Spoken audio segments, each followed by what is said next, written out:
আসসালামু আলাইকুম। স্বাগতম জানাচ্ছি বিবিসি নিউজ আন্তর্জাতিক সংবাদে। শুরুতেই সংবাদ শিরোনাম, এরপর বিস্তারিত। সমঝোতা স্মারক লঙ্ঘনের বিষয়ে যে সতর্কবার্তা দিল ইরান। ইসরায়েল লেবানন চুক্তি তেল আবিবের জন্য সুবিধাজনক, সাবেক মার্কিন কূটনীতিক। হরমুজ প্রণালীতে জাহাজে ক্ষেপণাস্ত্র হামলা, ক্ষমতা হারানোর চরম ঝুঁকিতে নেতানিয়াহু। দর্শক, এতক্ষণ শুনছিলেন সংবাদ শিরোনাম, এখন বিস্তারিত। আপনি যদি ইসরায়েলের ধ্বংস চান এবং মুসলিমদের পাশে থাকেন তাহলে ভিডিওতে লাইক করে চ্যানেলটি অবশ্যই সাবস্ক্রাইব করে দিবেন এবং আপনার মূল্যবান মতামত অবশ্যই কমেন্টে লিখে জানিয়ে দিবেন। সমঝোতা স্মারক লঙ্ঘনের বিষয়ে যে সতর্কবার্তা দিল ইরান। ইরানের সর্বোচ্চ নেতার সামরিক উপদেষ্টা মোহসেন রেজাই সতর্ক করেছেন যে যুক্তরাষ্ট্র ইরান সমঝোতা স্মারকের যে কোনো লঙ্ঘনের জবাব হবে দ্রুত ও চূড়ান্ত। তিনি এক্সে লিখেছেন, আমেরিকা এই অঞ্চলে তার প্রক্সি বাহিনীর কর্মকাণ্ডকে সমর্থন করে সমঝোতা স্মারকের প্রথম অনুচ্ছেদ লঙ্ঘন করেছে এবং হরমুজ প্রণালীতে উত্তেজনা সৃষ্টি অব্যাহত রেখে পঞ্চম অনুচ্ছেদ লঙ্ঘন করেছে। ইরানের দক্ষিণ উপকূল বরাবর বেশ কয়েকটি স্থানে মার্কিন হামলার পর মোহসেন রেজাই এই মন্তব্য করেন। সমঝোতা স্মারকের কোনো ধারা লঙ্ঘনের জবাব দ্রুত ও কঠোর হবে। রেজাই আরও বলেন, এর আগে হরমুজ প্রণালীতে একটি পণ্যবাহী জাহাজে হামলার পর প্রেসিডেন্ট ডোনাল্ড ট্রাম্প ইরানকে যুদ্ধবিরতির মূর্খতাপূর্ণ লঙ্ঘনের জন্য অভিযুক্ত করেন। এরপর মার্কিন সামরিক বাহিনী ইরানের লক্ষ্যবস্তুতে হামলা চালায়। মার্কিন সেন্ট্রাল কমান্ড জানায়, বৃহস্পতিবার একটি পণ্যবাহী জাহাজে ড্রোন হামলার জবাবে তারা শুক্রবার ক্ষেপণাস্ত্র ও ড্রোন মজুত কেন্দ্র এবং উপকূলীয় রাডার অবস্থানগুলোতে হামলা চালিয়েছে। ওই হামলার ফলে অঞ্চলটিতে আটকে পড়া নাবিকদের সরিয়ে নেওয়ার একটি পরিকল্পিত অভিযান স্থগিত হয়ে যায়। এদিকে তেহরান বলেছে, পারস্য উপসাগরের জলপথ দিয়ে অননুমোদিত পথে যাতায়াত করার কারণে পণ্যবাহী জাহাজটিতে হামলা চালানো হয়েছে। অন্যদিকে মার্কিন হামলার পর ইরান পাল্টা যুক্তরাষ্ট্রের বিরুদ্ধে তাদের অন্তর্বর্তীকালীন চুক্তি লঙ্ঘনের অভিযোগ করেছে এবং বলেছে যে তারা মার্কিন বাহিনীর সাথে সম্পর্কিত লক্ষ্যবস্তুতে হামলা চালিয়েছে। আপনি যদি ইসরায়েলের ধ্বংস চান এবং মুসলিমদের পাশে থাকেন তাহলে ভিডিওতে লাইক করে চ্যানেলটি অবশ্যই সাবস্ক্রাইব করে দিবেন এবং আপনার মূল্যবান মতামত অবশ্যই কমেন্টে লিখে জানিয়ে দিবেন।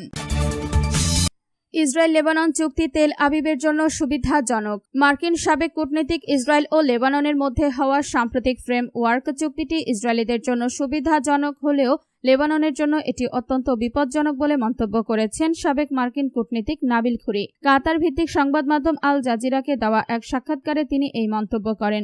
নাবিল খুরি বলেন, চূড়ান্ত বিচারে আমি মনে করি না এই চুক্তি কোনো শান্তি বয়ে আনবে, বরং এটি একটি অন্তহীন লড়াইয়ের ফর্মুলা। দীর্ঘমেয়াদে এটি এমনকি ইসরায়েলের জন্য মঙ্গলজনক নয়। যদিও বর্তমান পরিস্থিতিতে তারা ভাবছে যে তাদের পাল্লাই ভারী, তবে এই চুক্তির ফলে ইসরায়েলি সেনাদের ওপর থেকে যুদ্ধের চাপ কমবে এবং তারা নিজ দেশে ফিরে যাওয়ার সুযোগ পাবে বলে তিনি উল্লেখ করেন। আপনি যদি ইসরায়েলের ধ্বংস চান এবং মুসলিমদের পাশে থাকেন তাহলে ভিডিওতে লাইক করে চ্যানেলটি অবশ্যই সাবস্ক্রাইব করে দিবেন এবং আপনার মূল্যবান মতামত অবশ্যই কমেন্টে লিখে জানিয়ে দিবেন। হরমুজ প্রণালীতে জাহাজে ক্ষেপণাস্ত্র হামলা। অন্তর্বর্তীকালীন শান্তি চুক্তি স্বাক্ষরের পর সবচেয়ে বড় উত্তেজনার সৃষ্টি হয়েছে হরমুজ প্রণালীতে। যুক্তরাষ্ট্র ও ইরানের পারস্পরিক হামলার পর শনিবার 27 জুন সেখানে একটি তেলবাহী ট্যাঙ্কারে ক্ষেপণাস্ত্র আঘাত হেনেছে বলে জানিয়েছে ব্রিটেনের সামুদ্রিক নিরাপত্তা সংস্থা। 2 সপ্তাহ আগে 4 মাসের সংঘাতের অবসান ঘটাতে যে চুক্তি হয়েছিল তারপর এই ঘটনাকে সবচেয়ে মারাত্মক সামরিক উত্তেজনা হিসেবে দেখা হচ্ছে। যুদ্ধরত দুই পক্ষই একে অপরের বিরুদ্ধে চুক্তি লঙ্ঘনের অভিযোগ এনেছে। ওয়াশিংটন জানিয়েছে তারা রাতভর ইরানি লক্ষ্যবস্তুতে হামলা চালিয়েছে। অন্যদিকে ইরান দাবি করেছে যুক্তরাষ্ট্রের হামলার জবাবে শনিবার তারা মার্কিন বাহিনীর সাথে সম্পৃক্ত লক্ষ্যবস্তুতে পাল্টা আঘাত হেনেছে। ব্রিটেনের সামুদ্রিক নিরাপত্তা সংস্থা জানিয়েছে শনিবার আক্রান্ত হওয়া ট্যাঙ্কারটির ব্রিজের অংশ ক্ষতিগ্রস্ত হলেও এর সব ক্রু নিরাপদ রয়েছেন। উদ্বুদ্ধ পরিস্থিতির কারণে নৌবাহিনীর আন্তর্জাতিক জোটের পরিচালিত যৌথ সামুদ্রিক তথ্যকেন্দ্র ওই অঞ্চলে নিরাপত্তা হুমকির মাত্রা বাড়িয়ে দিয়েছে। নির্দিষ্ট কোনো জাহাজে হামলার বিষয়ে ইরান সরাসরি মন্তব্য না করলেও দেশটির রাষ্ট্রীয় টেলিভিশন জানিয়েছে রেভলিউশনারি গার্ডস তাদের অনুমোদিত চ্যানেল ব্যবহার না করা অজ্ঞাত কিছু জাহাজের উদ্দেশ্যে সতর্কতামূলক গুলি বর্ষণ করেছে। এর ফলে অন্যান্য জাহাজগুলো এখন প্রণালী অতিক্রম করার আগে ইরানের কাছ থেকে অনুমতি নেওয়ার চেষ্টা করছে। আপনি যদি ইসরায়েলের ধ্বংস চান এবং মুসলিমদের পাশে থাকেন তাহলে ভিডিওতে লাইক করে চ্যানেলটি অবশ্যই সাবস্ক্রাইব করে দিবেন এবং আপনার মূল্যবান মতামত অবশ্যই কমেন্টে লিখে জানিয়ে দিবেন। ক্ষমতা হারানোর চরম ঝুঁকিতে নেতানিয়াহু। ইসরায়েলের রাজনীতিতে দীর্ঘতম সময় ধরে ক্ষমতায় থাকা এবং চরম সংকট থেকেও টিকে ফেরার কারিগর হিসেবে পরিচিত প্রধানমন্ত্রী বেনিয়ামিন নেতানিয়াহু এবার তার রাজনৈতিক জীবনের সবচেয়ে বড় চ্যালেঞ্জের মুখে পড়েছেন। আগামী অক্টোবরে অনুষ্ঠিতব্য সাধারণ নির্বাচন সম্ভবত নির্ধারণ করতে যাচ্ছে তার 4 দশকের দীর্ঘ রাজনৈতিক ক্যারিয়ারের ভাগ্য।